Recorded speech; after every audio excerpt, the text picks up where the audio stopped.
No one in the first-class cabin expected the storm that began with a scream, sharp as a blade. "Do not take another step. This seat is not for you." Patricia Munro sprang up like an animal, guarding its territory, arms spread wide across the narrow aisle, her body tense as if ready to attack. Her eyes were locked on Alicia Carter, the woman pulling her small suitcase with movements so soft and composed that Patricia's aggression looked even more ridiculous. Yet it was precisely that calmness that fueled the fury inside a woman who had no idea whom she was about to confront. The luxurious atmosphere of Skyward Air's first-class cabin was torn apart in just a few seconds. The scent of leather, the gentle pop of champagne bottles, the warm golden lights above each seat. All of it seemed stretched thin by a breathless silence. Men in expensive suits tilted their heads. Women checking emails paused and pursed their lips, their eyes following every movement, like watching an unwanted play they could not look away from. Alicia stopped walking. Her hand tightened around the suitcase handle, not forcefully, but enough for her knuckles to turn slightly pale. Not out of fear, but out of something else. A quiet and familiar disappointment, so deep it was exhausting, the kind of feeling that had followed her from her childhood in East Cleveland all the way to this moment, standing in the first-class cabin of the airline she herself had built. "I am sorry," she said in a low, steady voice. "Seat 1A is mine." But that gentle sentence did nothing to ease Patricia's rage. In fact, it ignited like oil meeting fire. "Do not put on an act," Patricia growled, her lips curling in a contemptuous smile. "Do you think I do not know what a real ticket looks like? You think you can sneak up here and trick people. You think everyone here is stupid." Patricia snatched the boarding pass Alicia handed over, as if confiscating evidence from a criminal. Her long, red, polished nails stretched the paper away from her, her eyes darting back and forth as if investigating, but not to find the truth, only to reinforce the prejudice she had already decided on. To her, everything was concluded the moment Alicia appeared, a woman of color, dressed simply, yet elegant. A calm face that did not rush to defend itself, the kind of person Patricia believed did not belong in this space. "Fake, clearly fake," Patricia shouted loud enough to slice through 3 rows. A man in seat 2C dropped his pen. An elderly woman pressed her lips together, her expression irritated, not at Alicia, but at Patricia for daring to disturb the quiet of first class. Alicia, in complete contrast, stood still. No frown, no attempt to defend herself. But inside her sadness spread like smoke.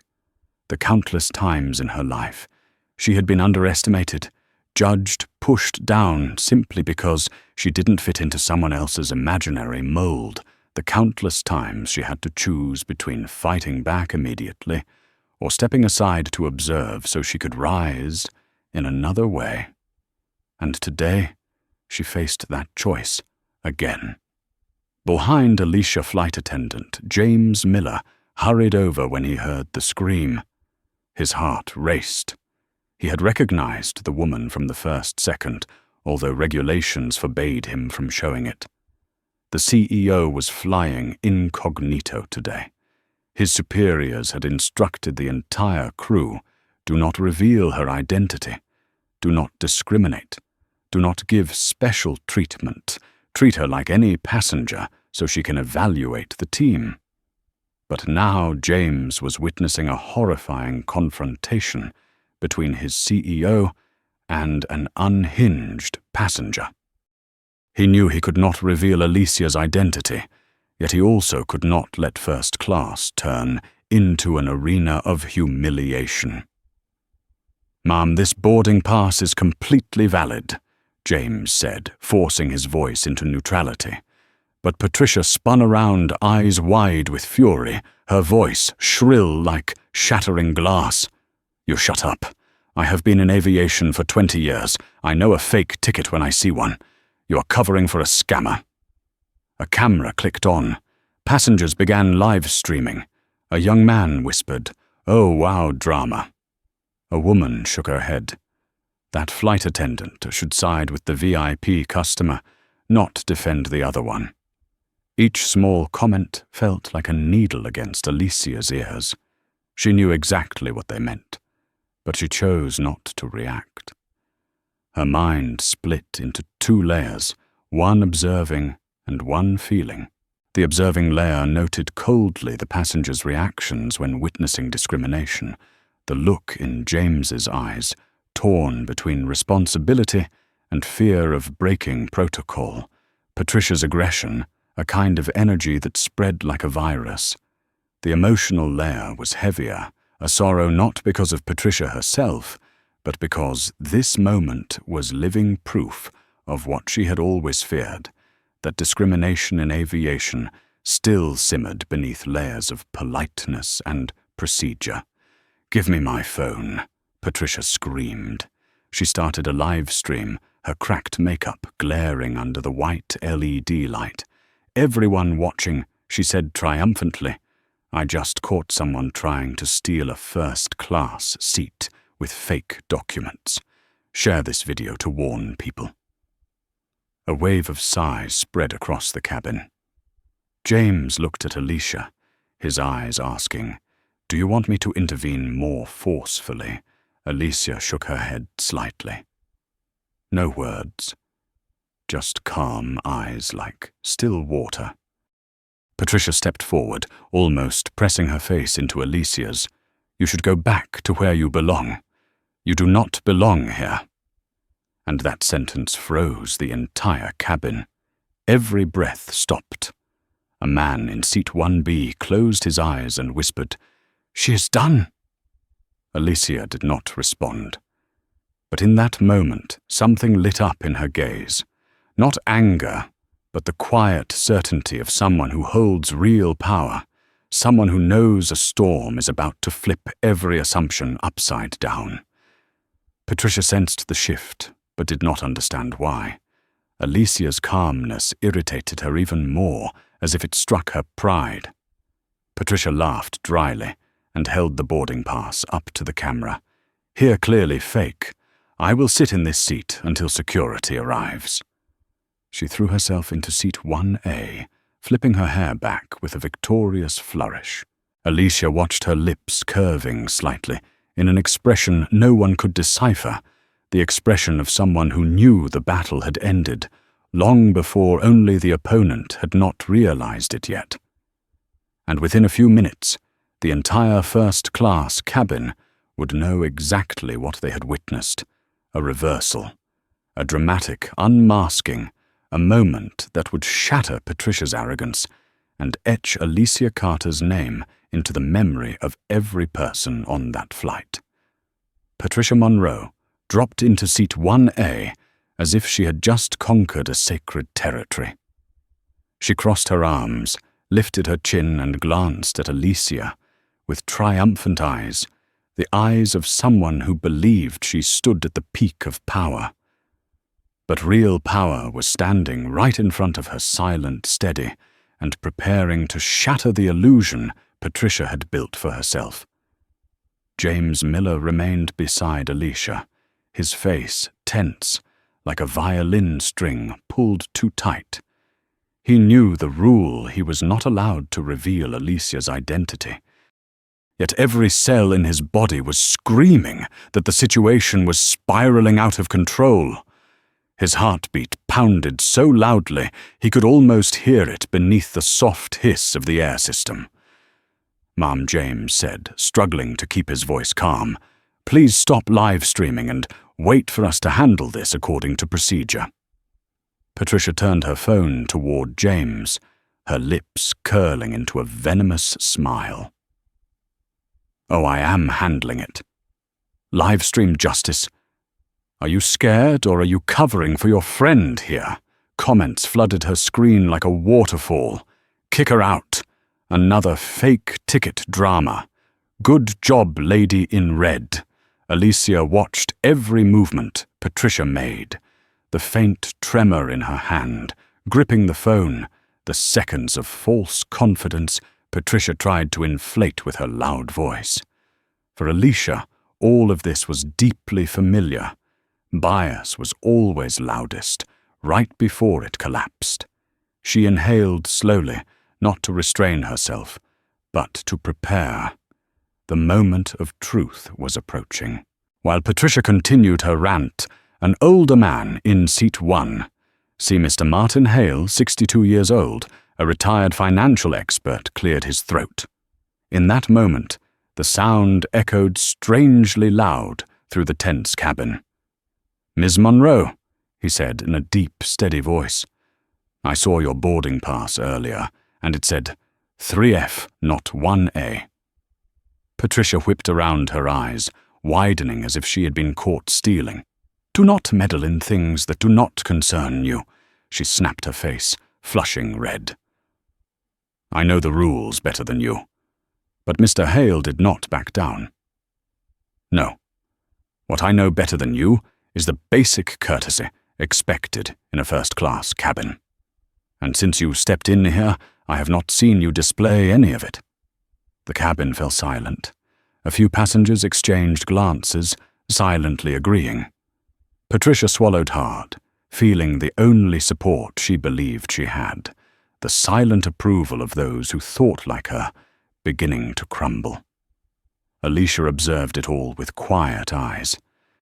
A soft warmth stirred in her chest, not joy from being defended, but from seeing the faint signs of fairness appear even if only from a stranger. But that moment shattered when a click came from the cockpit door. Captain Raúl Sanchez stepped out, broad-shouldered his stride, carrying the weight of someone who could silence an entire cabin with a single order. The air shifted instantly. Passengers straightened. Flight attendants held their breath. Patricia adjusted her hair and softened her voice as if she were the victim. "Oh, thank goodness, Captain. I need you to handle a passenger with a fake ticket, trying to cheat her way into seat 1A. James closed his eyes for 1 second. Alicia tilted her head slightly, her gaze thoughtful as though waiting for a door to open. Captain Sanchez looked from Patricia to Alicia, then at the boarding pass in Patricia's hand. He spoke slowly and clearly. "Ms. Monroe, you are disturbing the order of this flight. We have verified that Ms. Carter's boarding pass is fully legitimate." Patricia burst into laughter, her voice shrill and strained. "You have been fooled. She is impersonating someone. I have worked in this industry for 20 years. I know when someone is lying." "No, Sanchez," cut her off, his tone sharp as steel. "You have not worked in this industry longer than I have."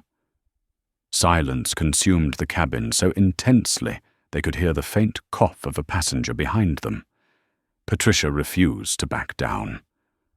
"I know the system. I even discovered her business card is fake. What kind of CEO looks like?" She stopped, not daring to finish, though. Everyone knew exactly what she meant. Alicia met her eyes, not with anger, but with a deep sadness. Sadness for how small a person could become when swallowed by prejudice. At that moment, James gave the captain a subtle signal, the one they had agreed on before the flight. Captain Sanchez understood. It was time. He took a breath and turned to Patricia.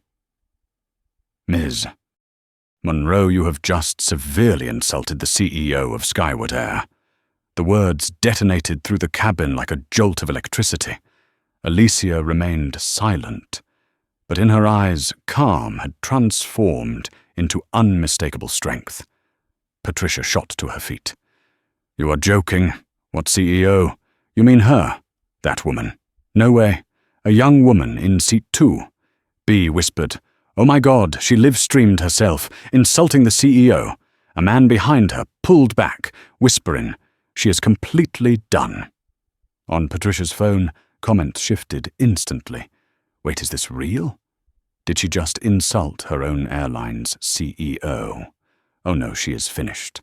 Patricia scanned the faces around her, her eyelid twitching. Faces that once seemed indifferent were now tight and cold. Eyes that were once curious now dissected her. A bitter truth tightened around her throat. Alicia Carter, the woman she had just demeaned, owned the very seat she was sitting in, the seat Alicia had personally chosen, the upholstery she designed, the centimeters she inspected, back when the airline was still small. Patricia trembled as she rose from seat 1A as if the cushion were burning. No, impossible. You all planned this to ruin me. Alicia finally spoke, her voice low and steady, each word cutting clean through the air. Ms. Monroe, the only thing that ruined you today is the thing you trusted most, your own prejudice. A soft blade, but a deep one. Patricia staggered. She touched the seat, her phone, her eyes darting around as if searching for a lifeline. But everyone had turned away. Everyone was silent. She had placed herself on the chopping block with her own live stream. Captain Sanchez delivered the final order. Ms. Monroe, leave the seat and wait for security when we land. You will be investigated for disruption, serious misconduct, and obstruction of flight operations. Patricia did not resist anymore.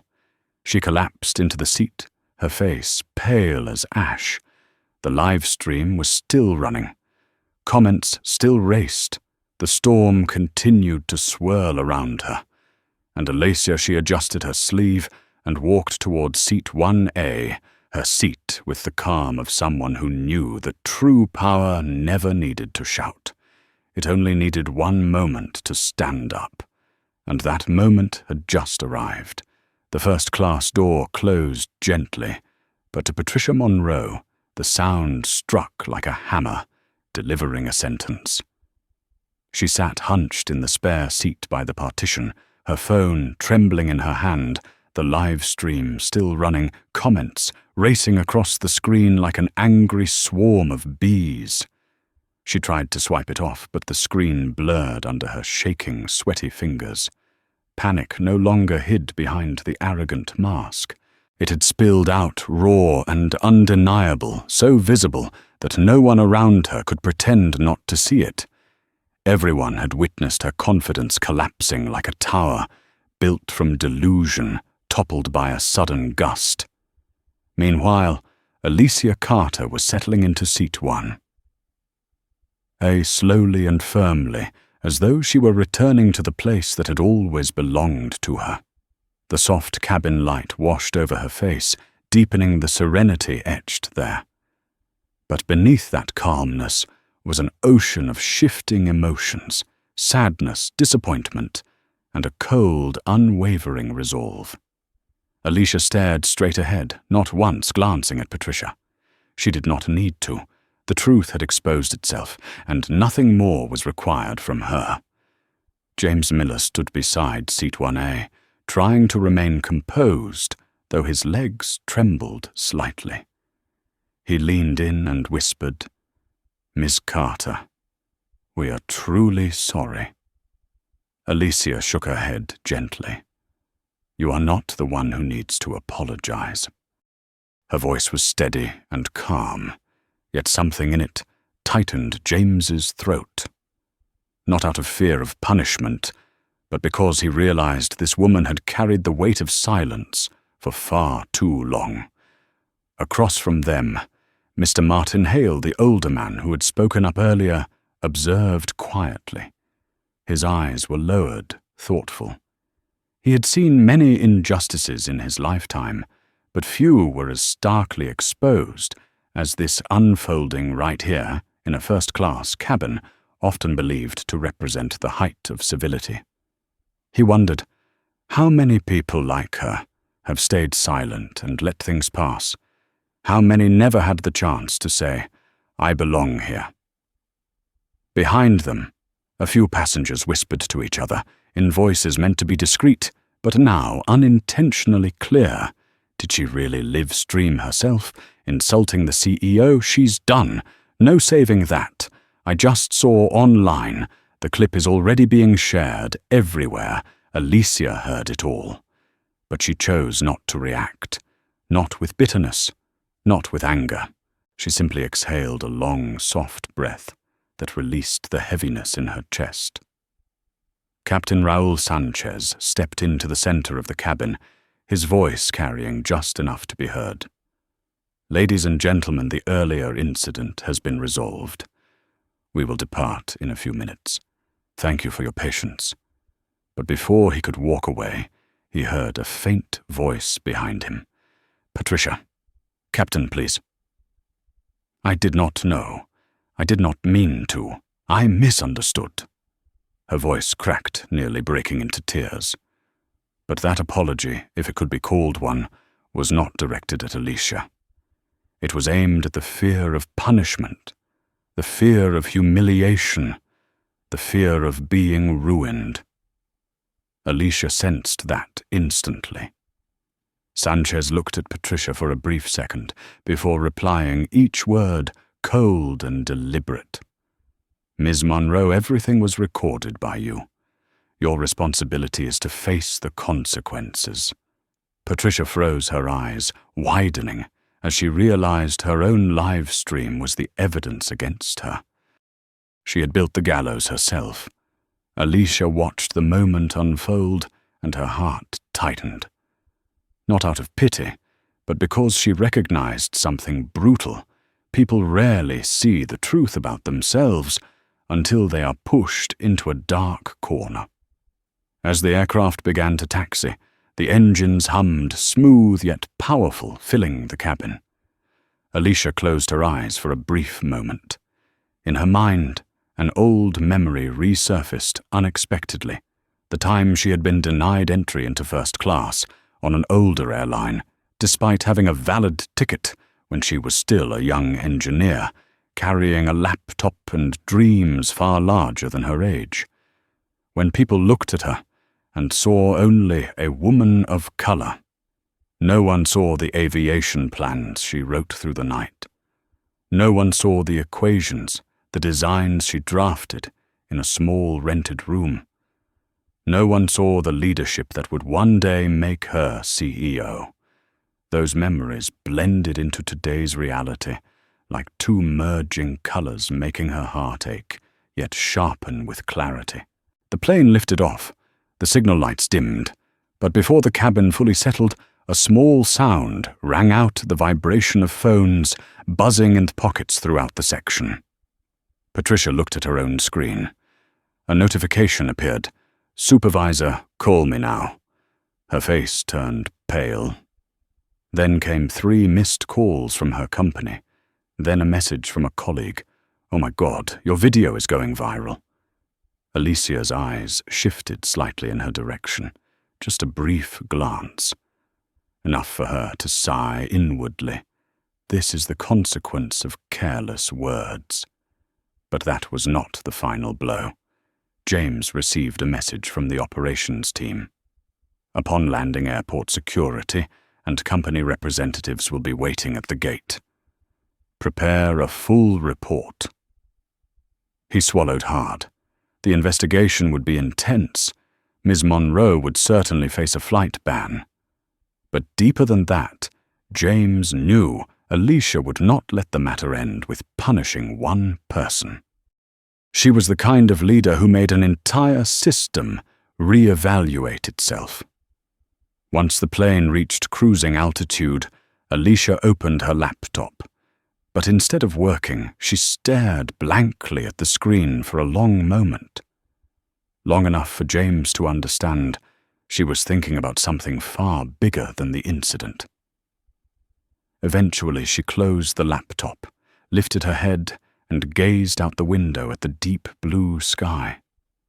The light reflecting off her resolute eyes created a serene, yet powerful beauty that quietly captivated those near her. A few rows back, Patricia still clutched her phone, her lips trembling. For the first time that morning, she was silent. Silent in a way that was almost frightening. Alicia looked straight ahead, her heart whispering something no one else could hear. This is not just my story. This is a wake-up call for the entire industry. And I will be the one to ring it loud.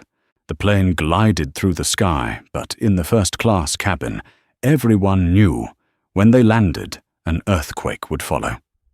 Alicia Carter was not just a victim. She was the woman who would rewrite the rules.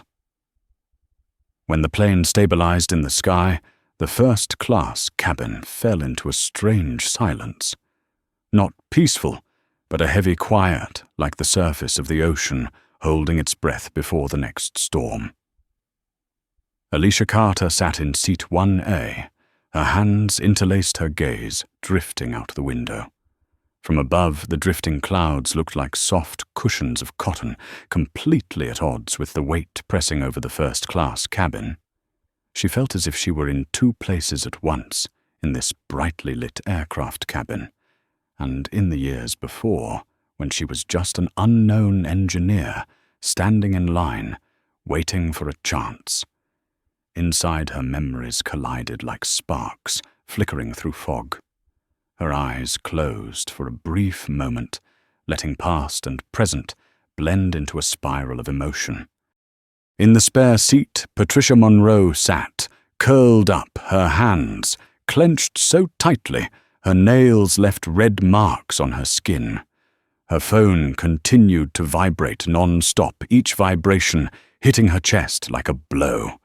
But this time, Patricia did not rush to check the messages. She stared at her own reflection in the dark screen of the phone, and for the first time since the flight began, she realized she was no longer in control of anything. She trembled slightly. Not from fear of Alicia, but from the sudden understanding that she had ruined everything herself in a matter of minutes. In seat 2B, the young woman with chestnut curls named Emily could not take her eyes off Alicia.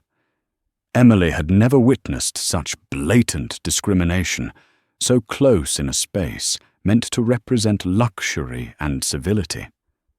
She shivered as she remembered Alicia's cold, steady gaze when Patricia screamed at her. It was not the gaze of someone weak, not the gaze of someone ready to fight back immediately. It was the gaze of someone who understood people like Patricia far too well, someone who had encountered them too many times in her life. Emily turned slightly toward Mr. Martin Hale in seat 1C. "Do you think what will happen when we land?" Mr. Hale exhaled through his nose.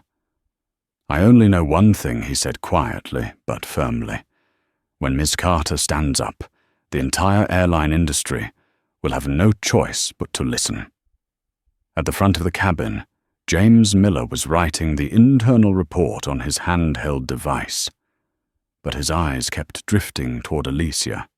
Each time he glanced at her, his expression flickered with both respect and worry.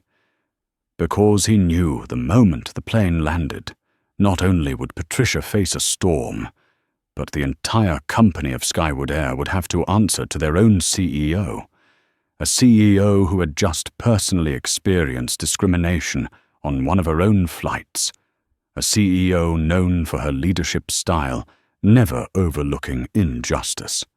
Inside the cabin, no one spoke aloud. Yet each person was sinking into their own emotional whirlpool. Those who had sided with Patricia earlier kept their heads down. Those who had stayed silent felt a sting of shame. Those who had looked at Alicia with suspicion now swallowed hard, avoiding her eyes, as if avoiding a truth shining directly at them. Because the truth was painfully simple, they had all witnessed a woman being insulted, diminished and belittled all because of her appearance. And that woman happened to be the most powerful person on the entire aircraft.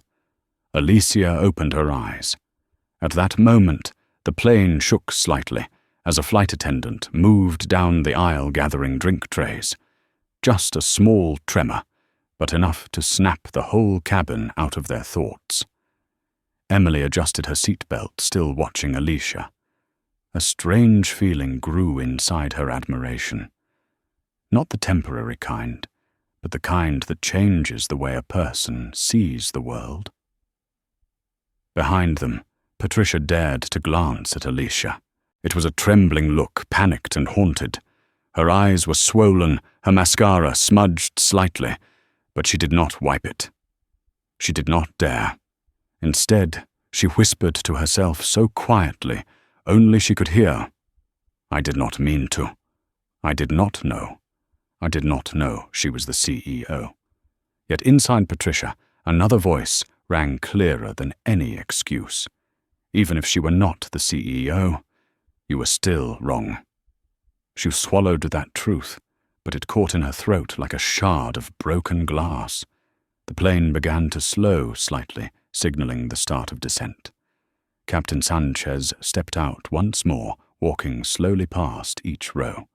He looked at Alicia for a long moment, as if trying to apologize with silence, alone. Alicia gave him a small nod, faint yet enough for Sanchez to understand. She did not blame him or the crew. The fault lay elsewhere. The fault lay in people. The announcement came, "We are preparing to land. Please fasten your seatbelt." No one responded. But everyone sat straighter, focused, as if preparing for a courtroom verdict. Alicia looked out the window. The city of Atlanta appeared beneath a thin layer of clouds, traffic lights intersecting roads, and the airport spread out like a vast web of amber lights. A vibrant city where Alicia had once begun her dream. And now the place where she was about to change an entire industry, all because of one moment of injustice she witnessed firsthand. She placed a hand over her chest. Her heartbeat was steady, not trembling. In that moment, she felt something shift inside her, as if destiny were locking into its rightful position. Behind her, Patricia heard the click of seatbelts and let out a choked sob. She imagined security waiting for her at the aircraft door, imagined the call from her supervisor, imagined the termination email, imagined friends and colleagues seeing the video. Everything crashed down on her at once, making her breath falter. But the worst part for Patricia was not any of those consequences. The worst part was realizing that the entire first-class cabin had seen her true self exposed. Alicia opened her eyes, and at the exact moment the plane's wheels touched the ground, a single sentence echoed in her mind. Not anger, but a promise: I will not let this happen again. Not to anyone. The passengers in first class had no idea that this simple moment was the beginning of a major reform. The plane slowed, lights brightened, and at the aircraft door, the silhouettes of security officers were already waiting. A new chapter was about to begin. The familiar chime rang out when the plane came to a full stop at gate A12. But instead of the usual sense of relief that follows a long journey, the first-class cabin sank into a heavy silence, stretched thin like a wire about to snap. Every pair of eyes was fixed on the aircraft door, where the blue uniforms of airport security stood waiting, silent but sharp as blades. No one spoke. No one moved. No one wanted to be the first to break the tension. The wealthy passengers people, accustomed to power people who believed they had seen everything, suddenly felt small before the storm of consequences about to crash down on one person in the cabin. Patricia Monroe swallowed hard, her body shrinking into the seat. She stared at the security officers outside, then at the bright phone screen in her hand. The live stream had been locked, but the flood of notifications was overwhelming. 3,128 messages, 284 missed calls, 97 tagged videos mentioning her name. Nothing in Patricia's life had prepared her for the moment the world watched her collapse in real time. Alicia Carter sat in seat 1A, calmly fastening the strap on her handbag. She did not look toward the door. She did not look at Patricia. She did not look at the anxious faces around her. She kept her eyes straight ahead, fixed on an invisible point, steady as the center of a hurricane. Her silence made the cabin even tighter with tension, because everyone knew that this woman would be the one to speak the final word. Everyone held their breath. James Miller received the message in his earpiece. The pilot requests all passengers remain seated. The CIO will be escorted off last. We are coordinating with the operations team. He glanced at Alicia. She caught his eyes, gave the slightest nod, the kind that offered reassurance without a single word. No blame, no frustration, no demand for protection. But it was that very calmness that made James feel something pressing on his chest. He wondered, if I had stepped in more forcefully from the beginning, would things have been different? Regret seeped into every breath. Mister. Martin Hale loosened his seatbelt slowly, his eyes never leaving Alicia. He leaned toward Emily in seat 2B. Do you see that? He whispered. That is the strength of someone who has endured too much injustice. The kind of strength that makes an entire room go silent. Emily did not answer. Her throat tightened. She had never seen anyone hold their dignity the way Alicia did, standing firm in the middle of a storm, commanding the space without raising her voice. A soft click sounded. The aircraft door opened. White light from the jet bridge poured in, brightening the entire cabin. And within that beam of light, the security team walked in. Leading them was Officer Megan Roberts, a tall woman with eyes as sharp as a blade. She scanned every face in the cabin, missing no one. Then her gaze stopped at Patricia. For the first time, Patricia felt real fear. Not fear of being detained, but fear of the truth that she had become a symbol of ignorance, arrogance, and prejudice. Officer Roberts approached the row, her voice even and cold, Ms. Patricia Monroe. Patricia whispered, "Yes, that is me." But it was a misunderstanding. "I did not mean you have the right to remain silent," Roberts said, cutting off her excuses. "Your live stream is being reviewed as potential interference with aviation security. You will come with us now." Patricia burst into tears. All traces of arrogance vanished. She clung to the armrest, sobbing, "Please, I did not know who she was." Officer Roberts tilted her head, her voice dropping into something heavier. "You do not need to know who she is, to treat someone like a human being." The sentence struck every person in the cabin like a knife. Alicia still did not speak, but her eyes changed, slightly softening just for a moment. Not because she sympathized, but because she felt the sting of a truth that the right words had to come from someone else, not from her. As security escorted Patricia away, the passengers who had remained silent earlier felt a small ache in their chests. No one dared speak it aloud, but every glance shared the same silent message. If I had spoken up, then maybe this would not have gone so far. But silence had already become their shared mistake. When Patricia was led out, she glanced back at Alicia, searching for forgiveness, or at least something to hold on to. But Alicia met her gaze with something indescribable, not cold, not hateful, simply an acknowledgement of an undeniable truth that sometimes the fall of one person becomes the lesson for an entire system. Once Patricia disappeared through the door, the atmosphere in the cabin dropped suddenly, like a taut wire finally released, but no one felt relief, because they knew the real earthquake had not begun. James stepped forward and bowed slightly toward Alicia. "Ms. Carter, what would you like us to do next?" Alicia paused. 1 second, 2 seconds.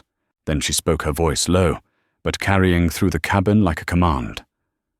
"I want you to ensure that no passenger, no matter who they are, how they look, or where they come from, is ever treated the way I was treated this morning."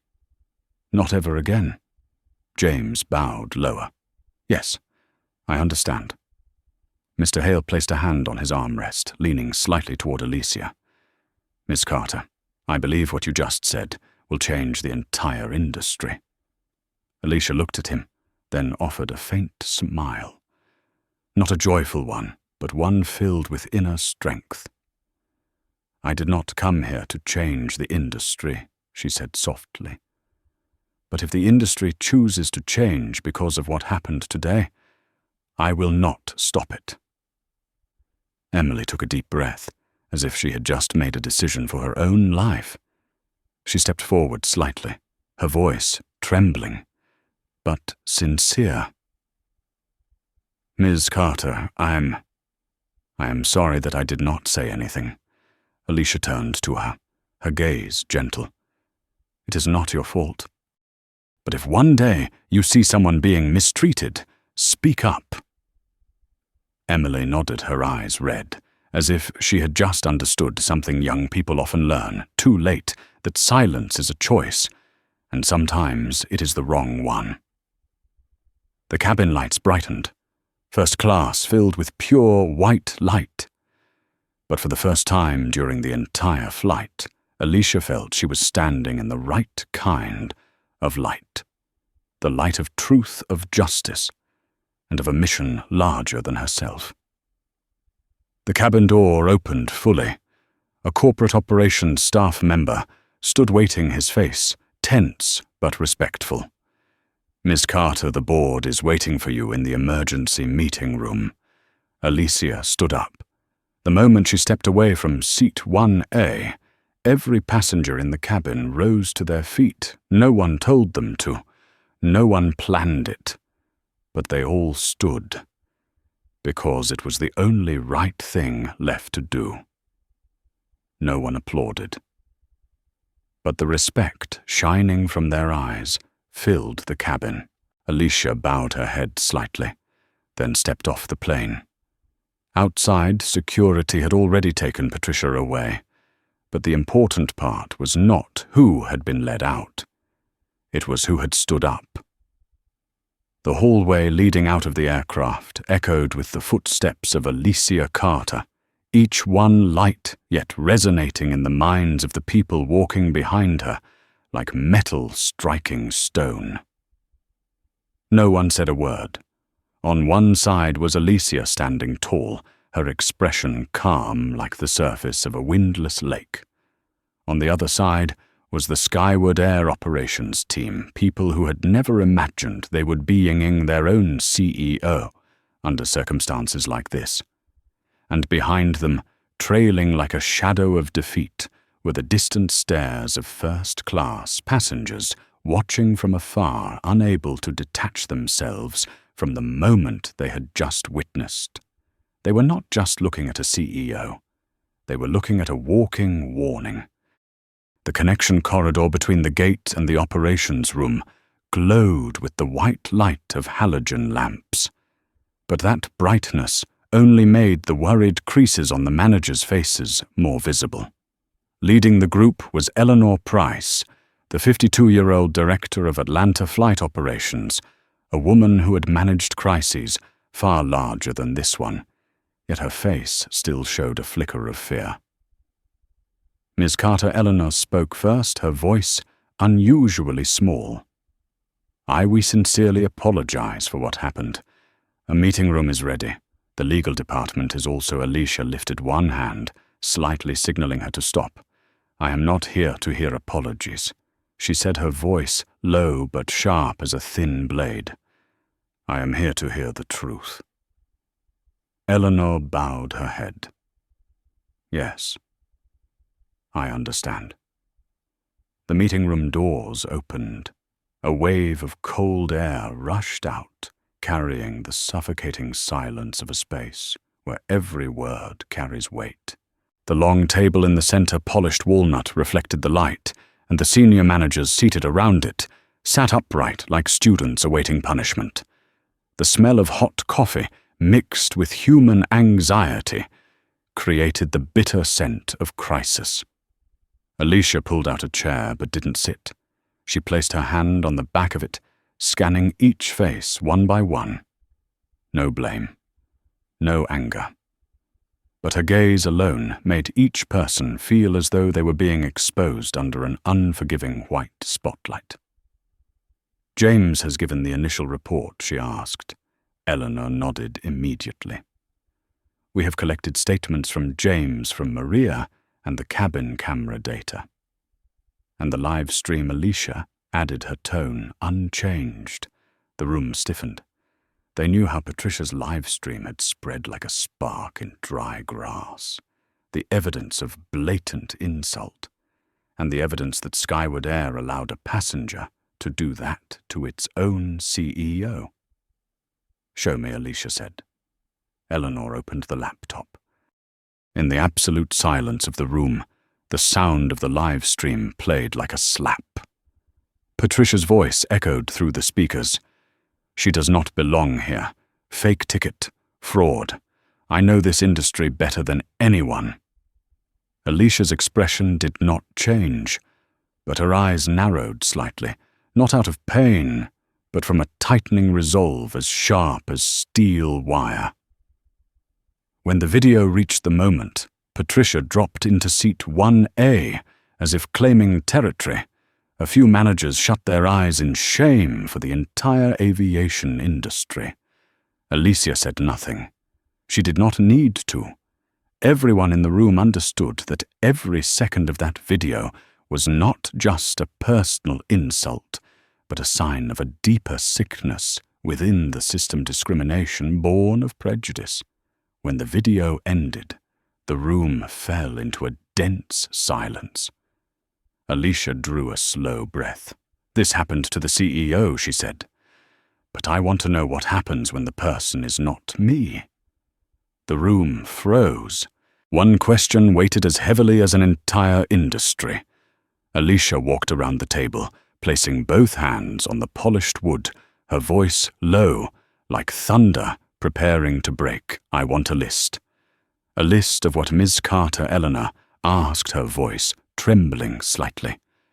"Every discrimination complaint in the past 24 months, every incident, every report, every case in which our staff or our passengers were misjudged because of appearance."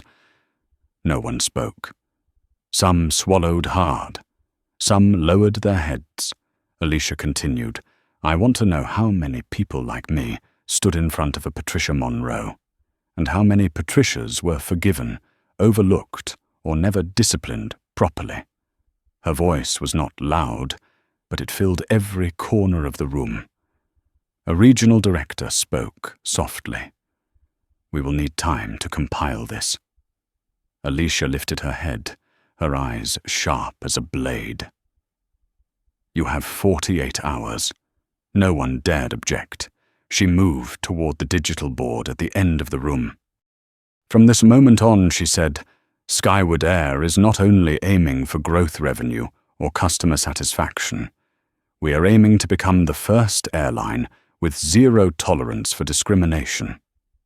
A pause stretched across the room. Then Alicia continued, "I am establishing a new council, the Passenger Equity Council, and I will lead it myself." The managers looked up surprised. Alicia stepped forward with steady, deliberate movements, each one carrying weight and authority. In a place where people believe that first class means having the right to insult others, we will redefine what that means. She turned, standing tall, her eyes glowing like flame, First class is not the seat. It is not the champagne. It is not the red carpet. First class is how we treat human beings. The room held its breath. No one dared move. And if we do not do this, Alicia said, Skyward Air will remain a good airline. I want it to be a right airline. A long silence followed. Then Eleanor spoke quietly, her voice shaking but determined. Ms. Carter, we will follow you. Alicia scanned the room. Good, because this is only the beginning. Outside the meeting room, through the thick glass wall, passengers in the terminal continued walking, dragging suitcases, sipping coffee, unaware that just behind this wall, a moment was being etched into the history of Skyward Air. And unaware that the woman standing at the center of the room with calm eyes was preparing to change the way an entire industry sees people. The meeting room still carried the chill of the air conditioning, but the atmosphere inside had heated in a strange way. After Alicia Carter announced the creation of the Passenger Equity Council, the people in the room had not completely recovered. Every word she spoke fell like stones into a lake, sending out ripples that pushed the entire Skyward Air system into motion. But Alicia did not rely on words alone. She acted. Eleanor, I want to meet the head of the legal department, Alicia said. Immediately. Eleanor hurried out to fetch him. When the door opened again, it was replaced by Adam Cole, 45 years old, the head of internal legal affairs. Adam was known for being sharp and direct, but when he saw Alicia, the cold edge in his expression softened slightly, as if he understood this was not just another legal case, but a turning point for the entire airline. Ms. Carter, Adam bowed. I have watched the cabin video and the live stream. I believe this is not merely an incident, but a textbook example of discriminatory behavior that could be brought to court. Alicia folded her arms, her eyes sharp. I want your professional opinion. If a different passenger had been in my position, not the CAO, what could they have done? Adam answered without hesitation. They could sue the airline, sue the passenger who insulted them, and sue the airport for delayed security response. And the worst part, the media would destroy us. Alicia looked straight into his eyes. Then what happens if the CEO sues? The room went silent. Adam swallowed. If you were to move forward, everything would spread like wildfire. No airline wants their CEO revealed as a victim of discrimination on their own aircraft. Alicia nodded slightly. I do not want to sue to destroy. I want to sue to build. Confusion washed over the room. Only Adam understood, his eyes widening. You mean create precedent? A new standard. Exactly, Alicia said. A ruling that becomes a legal barrier against every form of discrimination in aviation. Her voice was not loud, but every word hit with weight. Eleanor spoke slowly. But Patricia Monroe has been detained. Air Support, the company she works for, will definitely intervene. Alicia replied instantly. Good. Let them intervene. Let the entire industry see that discrimination today will be exposed tomorrow. James Miller, who had been silent all this time, looked at Alicia with a storm of emotions in his eyes. He took a deep breath, bracing himself, as if confessing a sin. Ms. Carter, I want to say that I didn't protect you enough. He bowed deeply, an action heavy with guilt. I have seen this happen to other passengers before, and I never reported it. I am sorry. Alicia turned toward him, her expression softening. Mr. Miller, she said slowly, each word deliberate. You are not the problem. You were the only one who tried to do what was right. She paused. The problem is that everyone else thought you should not. James lifted his head, his eyes red. For the first time that morning, Alicia saw someone who truly understood the pain of unequal flights, the pain not of the one mistreated, but of the witness forced into silence by the system. Before James could speak further, the meeting room door swung open again. Maria Lopez, the lead flight attendant, rushed in. Her face was tight with urgency. Ms. Carter Maria panted, "Your video is going viral." Alicia did not flinch.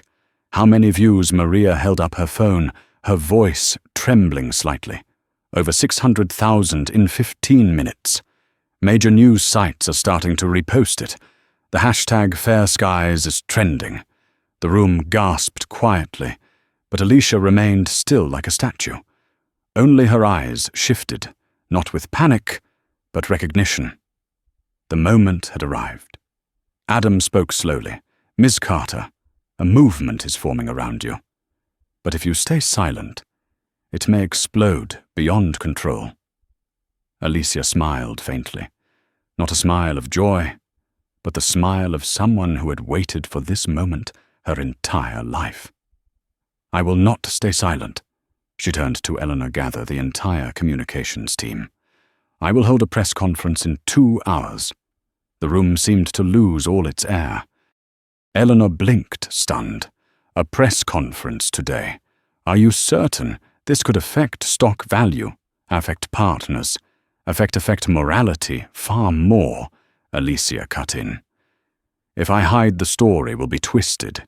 If I do not speak, the passengers who have suffered will believe I only protect myself."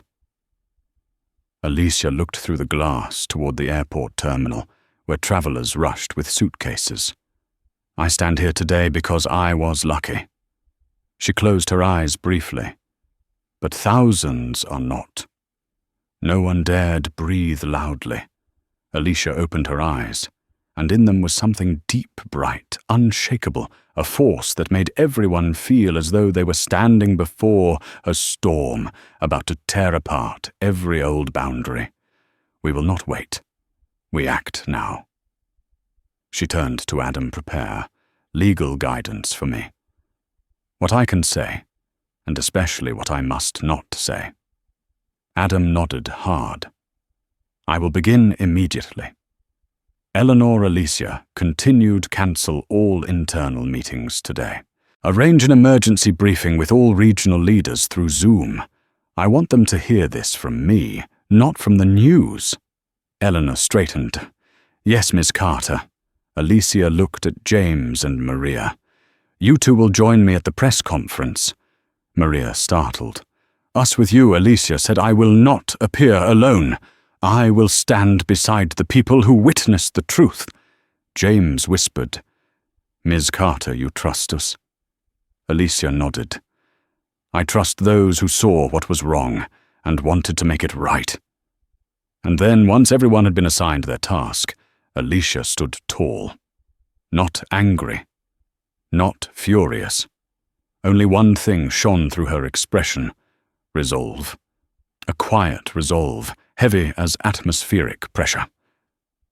She walked out of the meeting room, each step echoing down the hallway like a drumbeat. No one believed this was a personal incident anymore.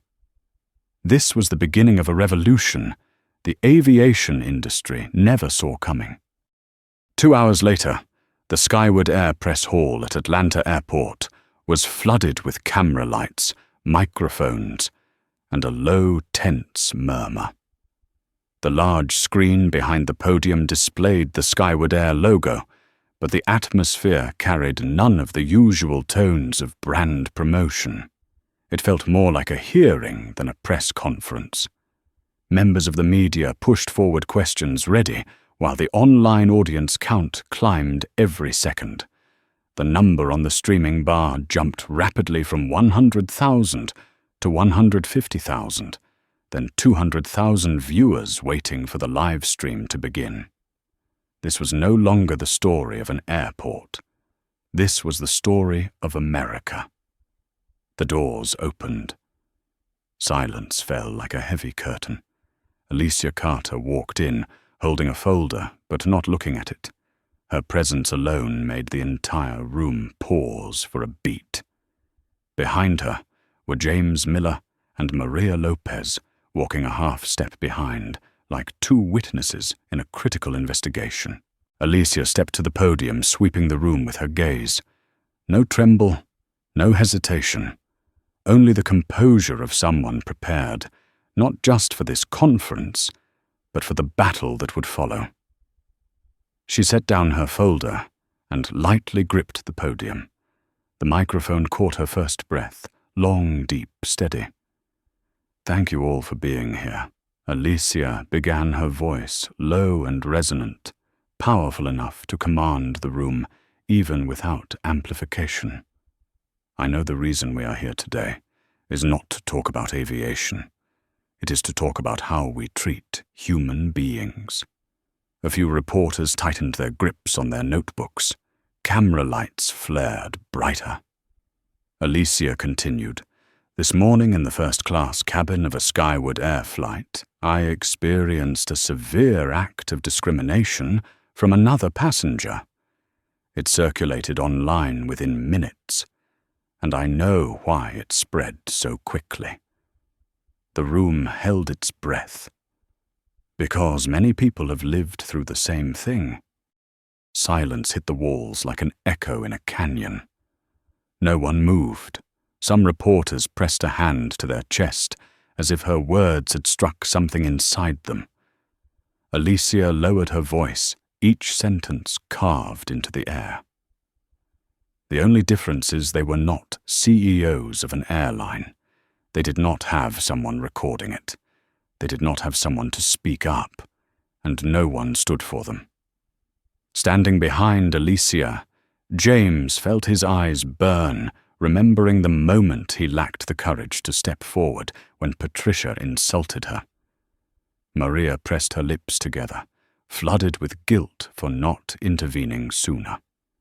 Alicia knew this, and she had intentionally placed them behind her today, a reminder that anyone can correct a mistake. Alicia looked into the camera lens, as if looking straight into each viewer, watching from across the country.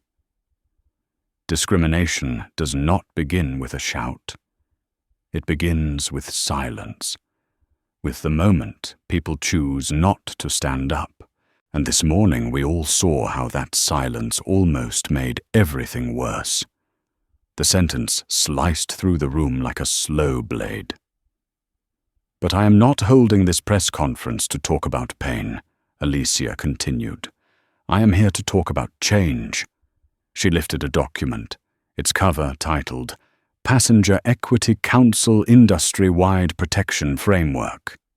Alicia spoke clearly, each word falling like a declaration. Skyward Air will be the first airline to require mandatory bias-free conduct training for every staff member, from pilots to flight attendants to ground operations and airport partners.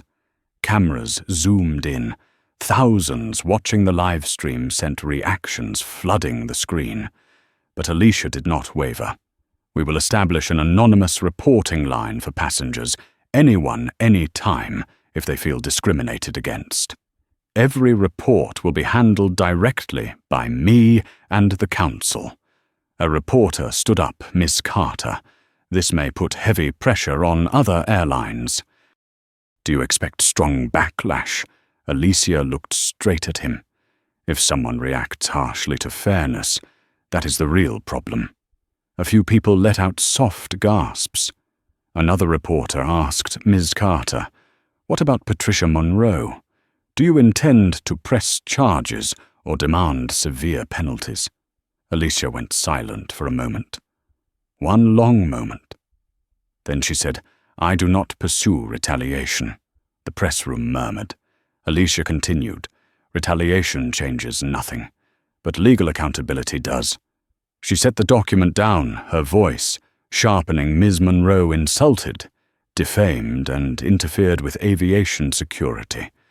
Her own live stream provides complete evidence.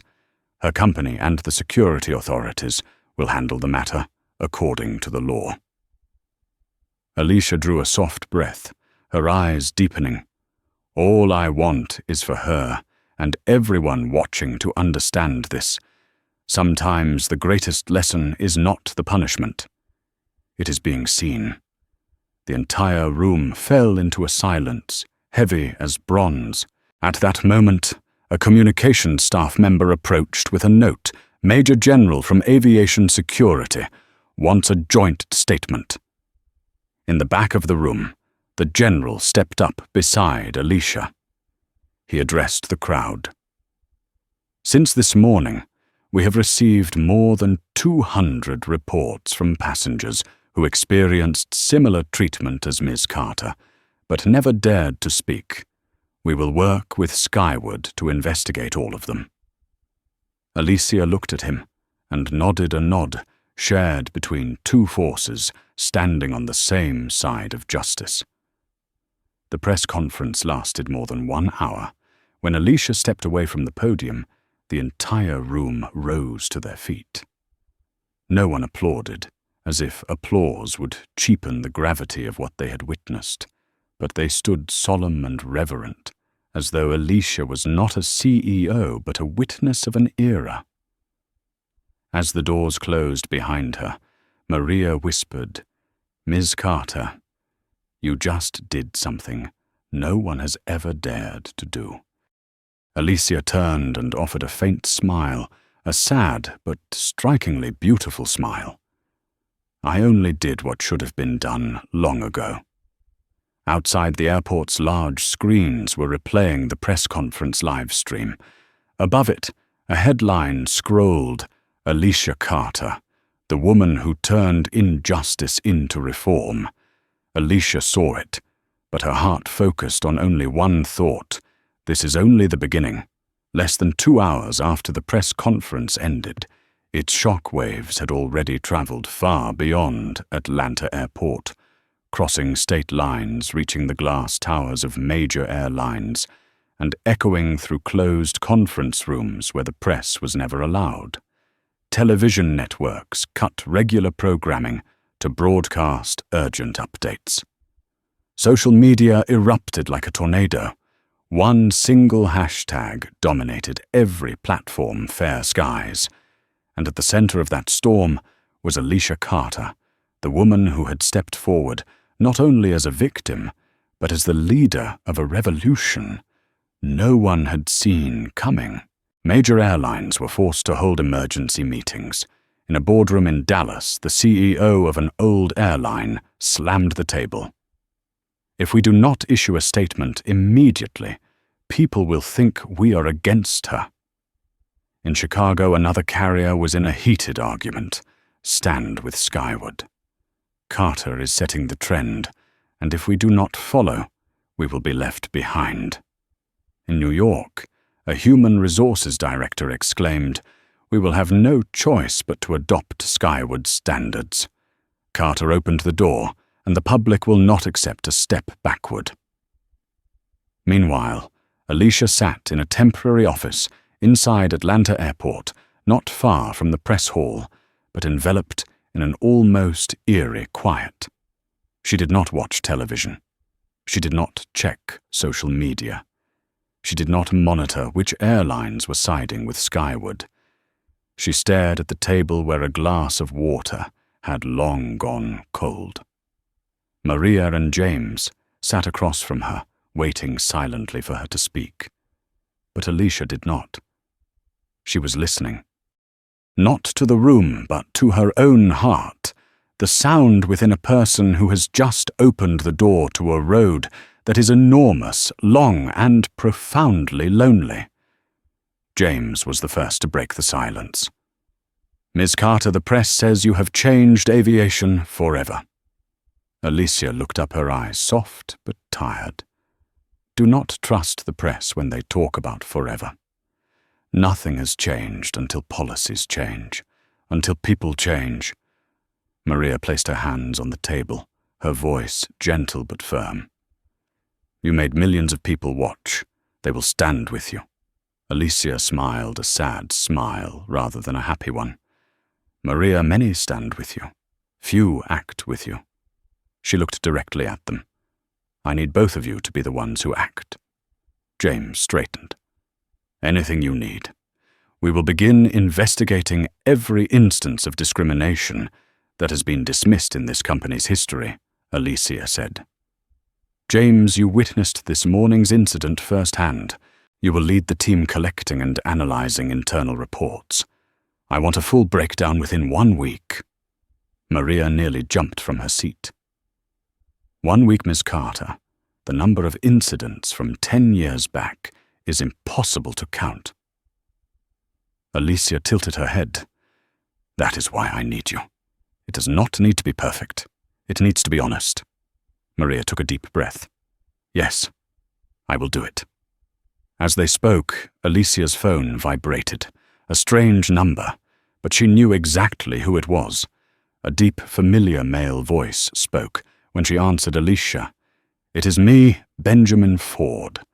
Benjamin Ford, chairman of the American Aviation Leadership Council, a man whose words could shift the direction of an entire industry. I just want to say, I watched the entire press conference. Alicia replied, I assumed you did. You have done what none of us in 30 years dared to do. Ford said, his voice lowering. And you must feel very alone. Alicia closed her eyes for a moment. I am not alone. I simply see reality clearly. Ford's tone deepened.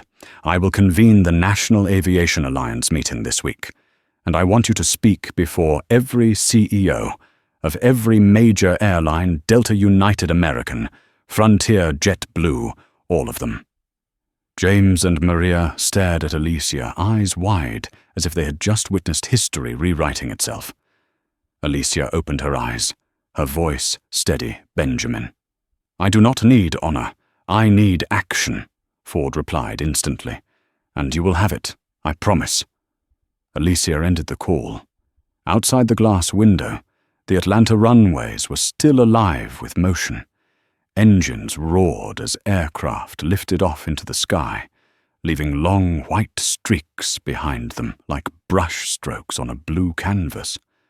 Alicia watched, remembering the days she could only admire airplanes while studying aerospace engineering in a cramped, run-down apartment, and emotion rose in her chest, a mix of pride-pain and iron determination. That was when Eleanor Price rushed in, breathless. Miss Carter, you should see this. She placed a laptop in front of Alicia. A new post was exploding across the internet. Air support services had officially suspended Patricia Monroe and opened an urgent investigation, but the comments below were furious. Not toward Patricia. Toward air support. Sorry is not enough. They must be held accountable for employing someone like that. Skyward moves with transparency and speed. What about the others? A highlighted comment rose to the top. If Alicia Carter had not spoken today, we might have stayed silent forever. Alicia read the words slowly. Each one struck her like a burden and a fuel at the same time. Eleanor whispered anxiously, Ms. Carter, we are in the center of the storm. Alicia replied, her voice softer than expected. No, we are the wind. And almost instantly, her phone vibrated again. This time it was her assistant. Ms. Carter, the White House has reached out. They want you to attend next week's discussion on discrimination in transportation. Maria covered her mouth. James collapsed into a chair. Alicia closed her eyes for 3 seconds. 3 seconds for her heart to catch up with the speed of destiny. When she opened them, they were no longer the eyes of a CEO alone. They were the eyes of someone who understood there was no turning back. Arrange it, Alicia said. Set the schedule, James whispered. Ms. Carter, you are changing history. Alicia did not answer. She looked up toward the ceiling as if seeing beyond it to the layers of sky where skyward airplanes were flying, carrying thousands of people each day. and in her mind, there was only one thought: passengers may be able to fly safely, but from now on they must also fly with dignity. 1 week later, the sky over Chicago was thick with heavy grey clouds. The headquarters of the National Aviation Leadership Alliance, a towering glass building beside the O'Hare runway, was hosting the most important meeting of the decade. More than 20 CEOs from America's largest airlines were present, along with chief operating officers, federal policy experts, and representatives from the House Transportation Committee. Each person entered the expansive conference room with a different expression: worry, defensiveness, confusion, and even a hint of fear. Because they were about to meet the woman who had forced the entire industry to confront itself in just 7 days. At the center of the room stood a polished wooden podium, and in front of it, Alicia Carter stood in her charcoal grey suit, the overhead lights reflecting off her face, sharp in structure, yet deeply expressive. People often said the morning light in Chicago was cold, but today that light cast a strange aura over her, both strong and humane at once. No one sat. Everyone stood waiting for her to begin. An unusual moment in a world where CEOs were typically welcomed and praised. But today, power had shifted. Alicia opened the folder in her hands and looked around the room. "I will not waste time," she said, her voice low and firm. "We have the chance to fix what no one has dared to fix." At the far end of the table, the CEO of United Airlines leaned forward. We saw the video, but surely it was an isolated incident. Alicia cut him off with a single look that silenced him instantly. There is no such thing as an isolated incident when it happens thousands of times, just never recorded. The room went silent. She switched the slide on the screen, not to replay the discriminatory incident that shook the nation the previous week, but to display the reports she had spent the entire week gathering. 1,207 discrimination complaints at American airports in the past 24 months, Alicia read aloud, not counting the cases where victims did not report because they believed correctly that no one would listen. A murmur rippled across the room. Some CEOs bowed their heads.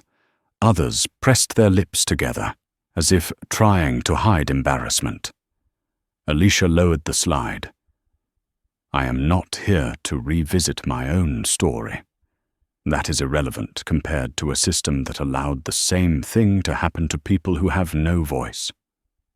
Benjamin Ford, the Alliance chairman, nodded deeply, as if standing not before a colleague, but before a moral leader. "Ms. Carter, speak. The whole industry will listen." Alicia placed both hands on the table. "First priority, the zero-bias policy. Every airline, every airport partner, every ground staff member, every flight attendant, every pilot must undergo mandatory unbiased conduct training, not once. Regularly." The CEO of American Airlines raised his hand. "Agreed." Delta's CEO followed. "We will participate." JetBlue added, "Mandatory." "Good." Alicia continued. "Second, every airline must establish a secure reporting line for passengers to report any discriminatory behavior. No one should be left alone on a plane with no one to turn to." Heads nodded in unison. Not a single objection. Third, Alicia said, her voice dropping but sharpening. "When clear discrimination occurs, the offender will be banned from flying across the entire industry. Not just with one airline." A light shock passed through the room. The measure was bold, powerful, unprecedented, but it was exactly what the industry had lacked. Benjamin Ford spoke. "We will vote." Every hand rose. A unanimous result. For the first time in history, the entire American aviation industry agreed on a unified anti-discrimination penalty. Alicia exhaled softly, not with relief, but with acceptance that the first phase of the fight had ended. But she knew larger battles were ahead. Another CEO, a woman around 50 years old, asked Ms. T. Carter, cases like the woman who harassed you, Patricia Monroe, will she be handled under this new protocol? Alicia looked out the glass wall. Outside planes were taking off, leaving trails of cold vapor as they shot into the tightening sky. Ms. Monroe is facing legal consequences. The new protocol is for the ones who follow, so that no one repeats her mistake, and no one suffers what I did. Her words held no pride, only sincerity, and it made everyone look at her not as a CEO, but as a human being who had walked through pain and turned it into strength. The meeting lasted 2.5 hours. When Alicia stepped into the marble hallway, every staff member seated along the long desks on both sides stood up. No one asked them to, but they stood like an act of respect. Alicia bowed her head slightly and continued walking. Her steps were light, yet echoed through the hallway like the walkway of a hall of honor. Benjamin Ford walked beside her, his voice low and genuine. Alicia, in 30 years in this industry, I have never seen anyone force an entire system to change in a single week. She did not look at him, instead staring forward. It is not because I am strong. It is because the truth is undeniable. Meanwhile, across the country, someone else sat alone in a cold, small room, Patricia Monroe. She picked up her phone and saw hundreds of articles, thousands of comments, and millions of views on the video she recorded herself. On the screen, her name appeared again and again, not as an industry expert, but as a symbol of moral downfall and prejudice. Her company officially terminated her contract. Her family turned their backs. Her friends kept their distance. Every place she applied responded, "We cannot hire someone who poses this level of reputational risk." Patricia broke into tears, a rough metallic cry. Not because Alicia punished her, but because Alicia did not need to do anything. The truth punished her. That day, Alicia returned to Skyward Air headquarters in Atlanta. When she entered the first-class cabin of the training aircraft, 30 aviation students from historically black colleges and universities stood up to greet her. Their eyes shone as if they saw their own future reflected in her. Alicia looked at them and said softly, "1 year ago I was told I did not belong in this seat. Today I stand here to tell you no one gets to decide your seat but you." The room ignited with emotion. Alicia touched seat 1A, the very place overtaken by prejudice a week earlier. Her voice dropped to a deep, steady tone. Justice is not revenge. Justice is making sure the wrong never happens again.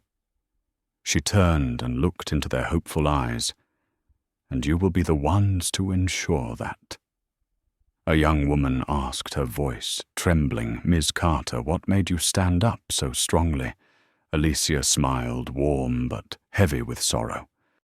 "Because I know what it feels like to be misjudged, and I know the power of choosing not to seek revenge, but to restore fairness." The light streaming through the window cast a glow across her face. Still, strong, full of dignity. Her final words rang like a legacy. Never judge anyone by appearances, because sometimes the person you look down on is the one capable of changing your entire life. And in that moment, everyone understood. It was not that Alicia Carter rose above injustice. It was that she led everyone through it with her. The story of Alicia Carter reveals a truth that sociologists have long emphasized. Prejudice does not explode in a single moment. It accumulates through looks, judgments, and wars of prolonged silence. But when one courageous person steps into the light, the entire flawed structure is forced to change. Alicia did more than defend her own dignity. She opened a new standard for the entire aviation industry, a place where the right to be respected does not depend on appearance or status. If you believe that justice must be seen in order to exist, like this video and subscribe to follow more awakening stories. Before you leave, write a short comment with the phrase, "Keep Justice."